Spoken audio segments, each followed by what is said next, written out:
first of all, thank you very much for this exposition.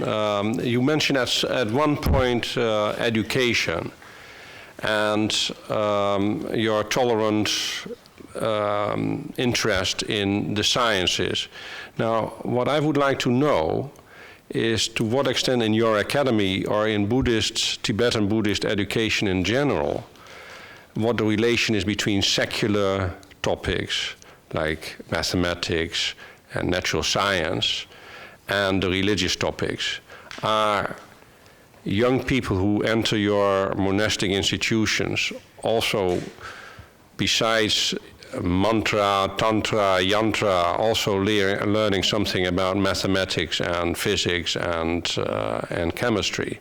So what is the relation between these different knowledges in education of Tibetan Buddhist young novices and maybe also lay people if they have a task for educating lay people? I completely agree with Professor van der Veer. Generally speaking, Buddhism is considered a major academic discipline here. Before formally studying Buddhism, we encourage young people to attend regular schools to learn sciences like chemistry and physics, as well as other secular subjects such as astronomy and geography. Are these courses included in the Buddhist curriculum? Yes, they certainly are. For instance, astrology has always been a traditional course in Tibetan Buddhism. It covers not only ordinary astrology, but also astronomy. Now, regarding chemistry, while we don't teach pure sciences like chemistry directly in our academy, the fundamental principles of chemistry and physics are indeed incorporated into our curriculum by certain Dharma masters who have studied these subjects specifically. We also invite many specialists to give lectures on these topics. Other religions today also incorporate science into their education. Similarly, we engage in dialogue with scientific scholars.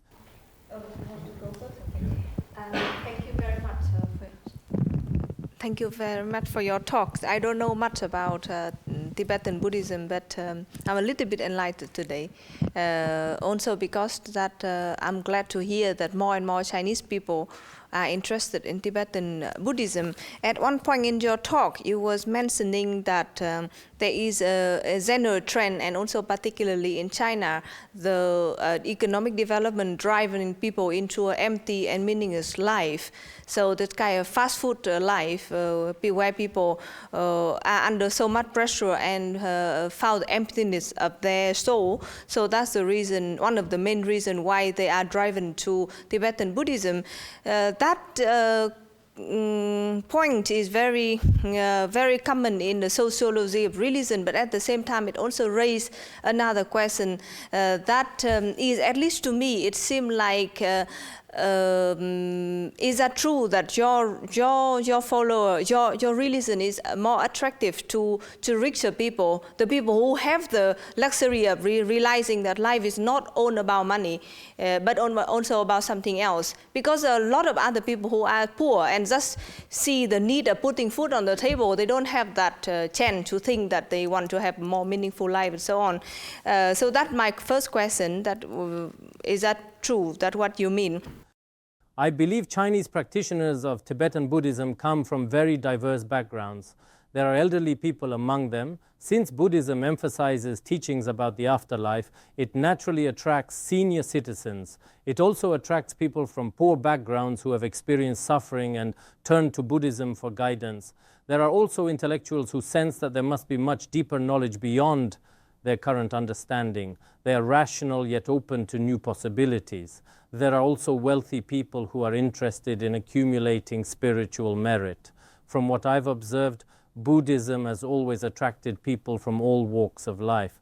But what's most important is that when ordinary people encounter suffering, when most people face forms of suffering, they typically become frightened. But once they practice Buddhism, they learn to accept suffering as a natural phenomenon and actually find peace within that suffering. Before studying Tibetan Buddhism, many people easily become apathetic or unhappy, feeling bored or depressed in life, whether they're rich or poor.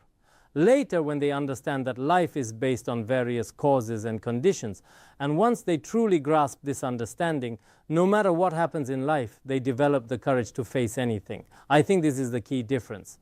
Because in fast food culture, people primarily focus on their own interests, and life generally revolves around personal benefit above all else. Well, first, my thanks also for the talk. Great having you here to give it. I was interested, like Tom, in the kind of description of the growing interest in Buddhism, and particularly Tibetan Buddhism in China, as in one way arising out of the growth of fast food culture and so forth. And then he also mentioned a growing interest in the West in Buddhism and Tibetan Buddhism. And of course, we invented fast food culture. And so, maybe it follows on people's growing dissatisfaction with this type of lifestyle and so forth. But I would also say, having lived in California and so forth, like you, Dan, that a lot of Westerners are interested in Buddhism and so forth, but they themselves would like a kind of fast food Buddhism. Just like to take bits and get an instant gratification and so forth. And does he see this as particularly problematic, or at least a little bit of Buddhism is good for people, or could there be great misunderstandings and problems arising out of a kind of just taking for a kind of instant gratification Buddhism? We must acknowledge that fast food culture provides immediate satisfaction. It satisfies people's immediate psychological needs. At the same time, I want to point out that because people are extremely busy in modern society, if we teach over extended periods or elaborate too extensively, many Buddhists I know personally would fall asleep during lengthy theoretical discussions, but they readily accept what benefits them in the teachings. Of course, fast food culture is a Western term that allows people to easily understand its benefits. I once had a conversation with a Western scientist. His impression of Tibetan Buddhism was that some teacher-student relationships begin with emotional impulse, but some people eventually withdraw because once they've experienced this initial excitement, their passion fades away. However, some people continue to deepen their understanding of Buddhist teachings. These teachings aren't obtained simply by taking refuge. These teachings aren't gained just by taking refuge or performing simple rituals or simply offering incense and prostrating in monasteries. These are merely formalities. As I mentioned earlier, what's most important is that Buddhist teachings are truly profound. Both I, who have studied Buddhism for years, and many other scholars acknowledge that the Buddha's teachings are truly unfathomable.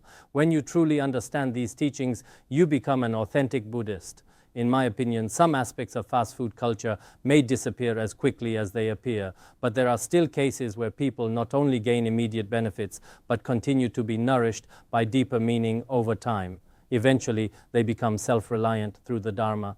It's not that I'm praising Buddhism because I'm a Buddhist. I'm simply trying to explain this in terms that can be readily understood within Western culture. I also wanted to thank you so much for your wonderful teaching today. So especially I appreciate that you also shed light on the dialogue and interaction, between the religious and the scientific, between the traditional and the modern. So I'm interested in particularly inter-religious dialogue or competition in that sense.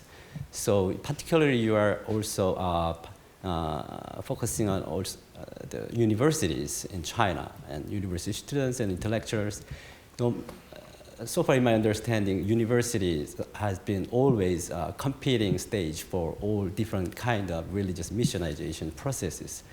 So I was wondering whether you have encountered any kinds of difficulties in teaching Tibetan Buddhism in universities by other, so for example, Christian missionaries or Christian mission groups in the university. Maybe in China there's maybe some kind of not officially, but still the house churches, also lots of so campus temples and missionaries also pretty active in my understanding. So I was wondering how to deal with, or whether you have that kind of sort of field encounters, and then what would you like, and also what have you dealt with this inter-religious or intra-religious dialogue and competition?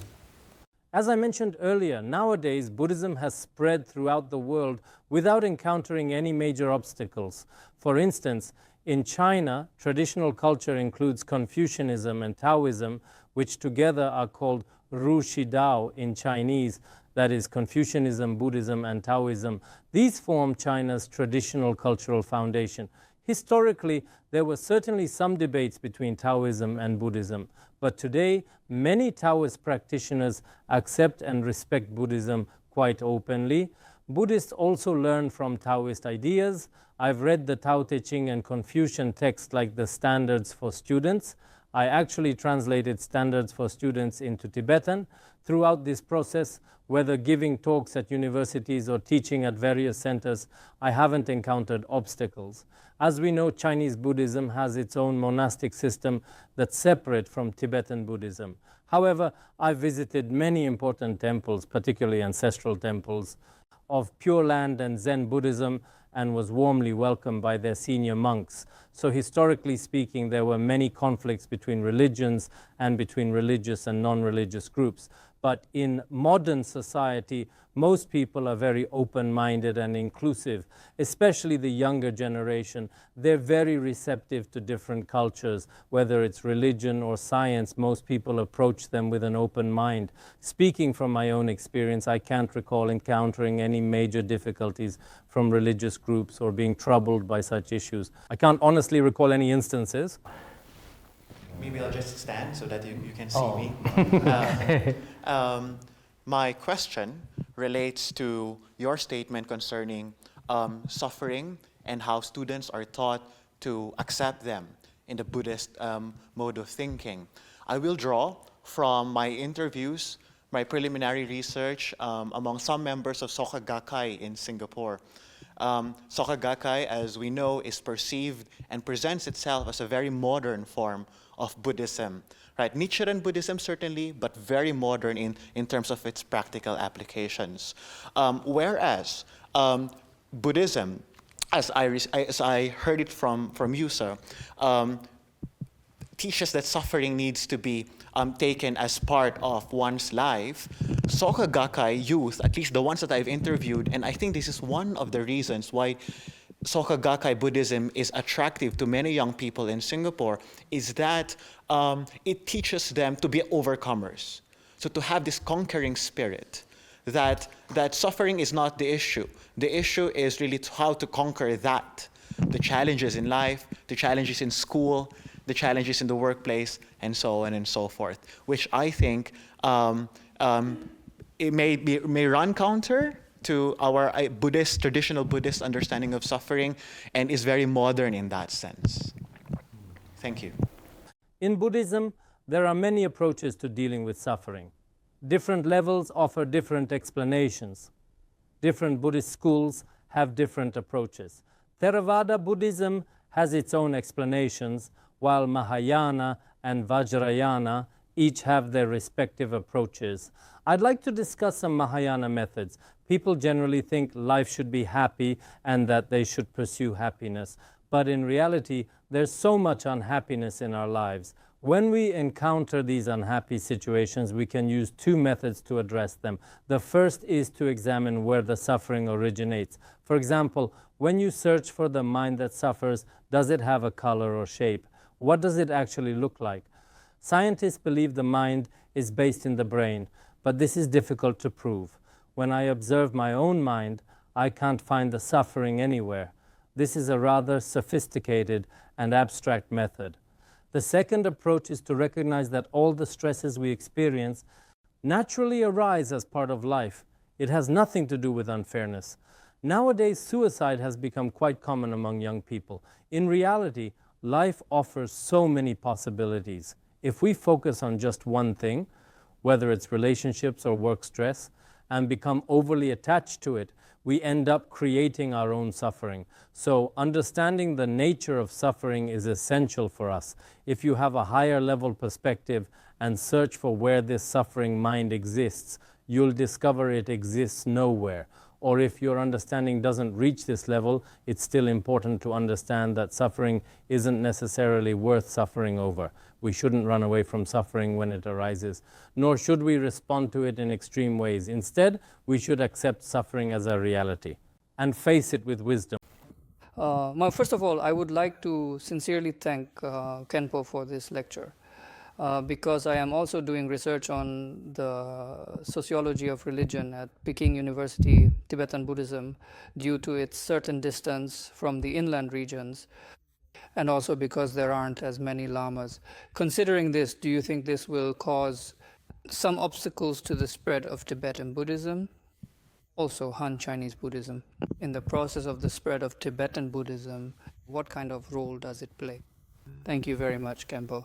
I've mentioned this issue before. It's actually quite simple.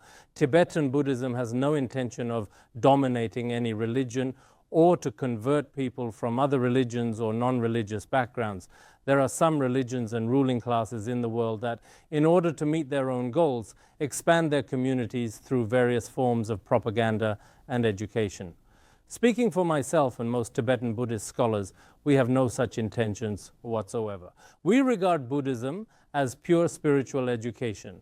Based on my own experience, I believe the essence of Buddhism, including its wisdom, compassion, and tolerance, is exactly what humanity needs. It represents a highly civilized spiritual treasure. Given this spiritual treasure, on one hand, we need to dispel misunderstandings about it, because some people view Tibetan Buddhism, because some people see Tibetan Buddhism or Buddhism in general as very traditional, closed off, and conservative, or as superficially secularized. We definitely need to correct these misconceptions. On the other hand, if a religion can benefit humanity and the world, we especially hope that such religious teachings and philosophies can be acknowledged and understood by most people. That's why I have continued promoting Buddhism for so many years. Regarding your final question about the role of Chinese Buddhism, while Tibetan and Han people do have many cultural and ideological differences, some philosophical and cultural conflicts, Buddhism itself is not narrow-minded thinking. From Buddhism's own perspective, I don't see any major obstacles preventing its spread anywhere. Most people are genuinely willing to learn about Buddhism. I myself continue studying Chinese Buddhism. I personally continue learning from Chinese Buddhist teachings, as well as other religions and various social sciences from non-religious perspectives. I believe this approach is quite necessary.